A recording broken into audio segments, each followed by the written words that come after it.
আজকে দিনটা ছিল রবিবার। সন্ধেবেলা রেডি হয়ে নিয়েছিলাম একটা রিসেপশন পার্টিতে যাব বলে। আমাদেরই এখানে শুভ্রাদির ছেলে রিসেপশন পার্টি। বিয়েটা হয়ে গেছে, আসামে হয়েছে বিয়ে, আর এখানেও রিসেপশন হচ্ছে। তো ইচ্ছে ছিল খুব তাড়াতাড়ি যাওয়ার, কারণ ফিরে আসারও খুব তাড়াতাড়ি ইচ্ছে ছিল, যেহেতু রবিবার। কালকে সকালে আবার স্পর্শ স্কুল রয়েছে, কিন্তু আজকে আবার ছিল ভারত পাকিস্তানের ক্রিকেট ম্যাচ। তো ওটা ছিল, ওর বাবা উঠতে পারছিল না। যাই হোক, অনেক কষ্টে উঠে উঠে আমরা বিয়ে বাড়িতে পৌঁছে গেছিলাম। আর পৌঁছেই ফার্স্টে গিফটটা দিয়ে এখানে ভেতরেও দিচ্ছিল স্টার্টার। এখন বাইরেই জায়গাটা এসছি খাওয়ার জন্য। এখানে আবার পানের স্টল বসছে, বেশ মানে রসিয়ে গান টান করে পান দিচ্ছিল। এই জায়গাটা স্যালাড, সবকিছু সব রকম স্যালাড রয়েছে। তো চলো পানের জায়গাটা তোমাদের দেখাই।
তো ওইদিকে সবাই মজা করে করে পান খাচ্ছে, আর এইদিকে চলো তোমাদের সমস্ত খাবারের স্টলগুলো দেখিয়ে দিই, মানে খাবারের আইটেমগুলো দেখাই।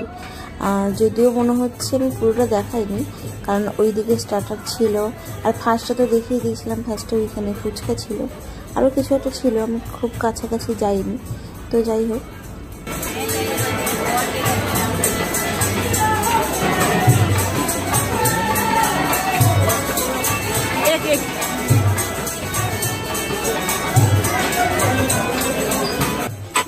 আমরা খুব ভালো খেয়েছি, খুব ভালো মজা করেছি। আর সব শেষে এখানে আইসক্রিম আর জিলিপি রাড়ি নিয়ে বসে গেছি।